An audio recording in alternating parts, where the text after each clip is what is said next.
მოდესმე დაფიქრებულ ხართ, როგორ მოხდა, რომ ოდესღაც ერთიანი ქრისტიანული ეკლესია ორად გაიყო? აი, დღეს სწორედ ამ ამბავში ჩავიხედებით. ჩვენ ვისაუბრებთ ქრისტიანობის ისტორიის ერთ-ერთ ყველაზე დრამატულ, ყველაზე გარდამტეხ მომენტზე, რომელიც ისტორიაში შევიდა როგორც დიდი სქიზმა, ანუ დიდი განხეთქილება. აი, წარმოიდგინეთ, 1095 წელი. ერთი წმენა, მაგრამ უცებ ორი ეკლესია. ეს იყო საბოლოო და როგორც მაშინ ეგონათ სამუდამო გაყოფა. და იცით რა არის ყველაზე საინტერესო? ამ განხეთქილების შედეგებს ჩვენ დღესაც გვგრძნობთ. მოდეთ, ერთად გავარკვიოთ, როგორ და რატომ მივიდა საქმე აქამდე. იცით, ეს განხეთქილება არ ყოფილა რაღაც უეცარი აფეთქება. არა, პირიქით. ეს უფრო ჰგავდა ნელ-ნელა გაჩენილ ბზარს. რეალურად, ერთიანი ეკლესია უკვე დიდი ხანია, რაც ორ აბსოლუტურად განსხვავებულ სამყაროში არსებობდა, კულტურულად, პოლიტიკურად, და ეს გაყოფა ფაქტობრივად საუკუნეების განმავლობაში დაგროვილი წინააღმდეგობების ლოგიკური დასასრული იყო. მოდით, უფრო დეტალურად ვნახოთ, რაში იყო საქმე. აი, წარმოიდგინეთ, ორი სხვადასხვა პლანეტა. დასავლეთში რომის ცენტრით, ყველაფერი ლატინურ ენაზე იყო, აზროვნება კი უფრო სამართლებრივი, პრაგმატული, აი კანონები, წესები, სტრუქტურა, აღმოსავლეთში კი კონსტანტინოპოლში სულ სხვა სურათი იყო. ბერძნული ენა, ფილოსოფია, მისტიციზმი. ხვდებით? ეს უბრალოდ ენობრივი სხვაობა არ ყოფილა.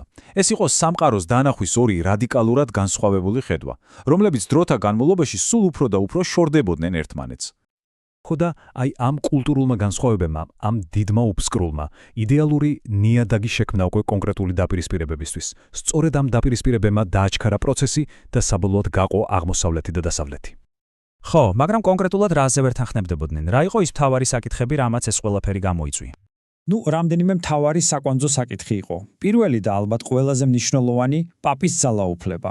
რომს უნდოდა, რომ მისი სიტყვა ყოფილიყო საბოლოო. უნდა დამორჩილებოდა თუ არა ყველა სხვა პატრიარქი რომის პაპს. ეს იყო უდიდესი კითხვა.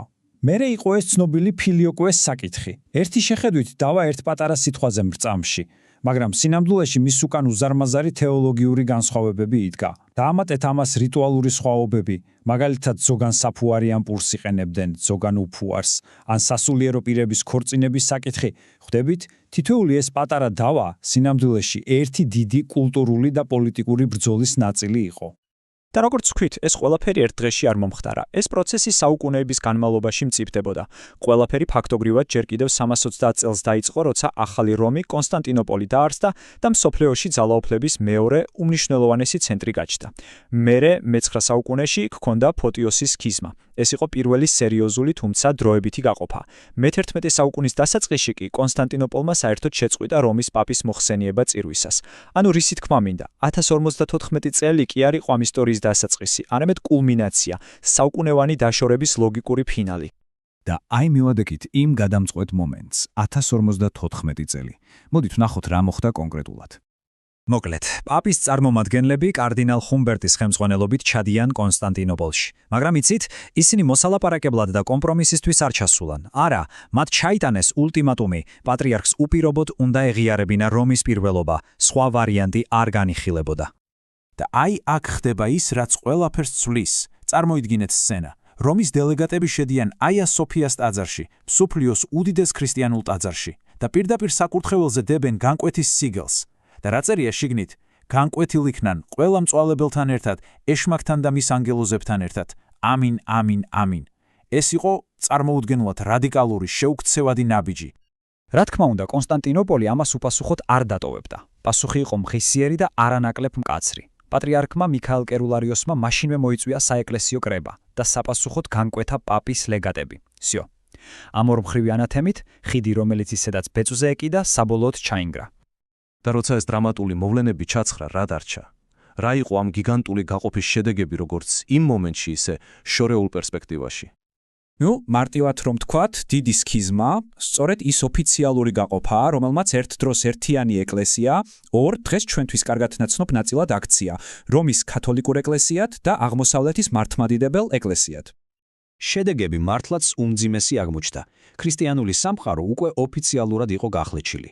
თუკი შერიგების რამე პაწაწინა იმედი არსებობდა, ისიც საბოლოოდ დაიმსხვრა, როცა 1204 წელს ჯვაროსნებმა კონსტანტინოპოლი აიღეს და გაძარცვეს.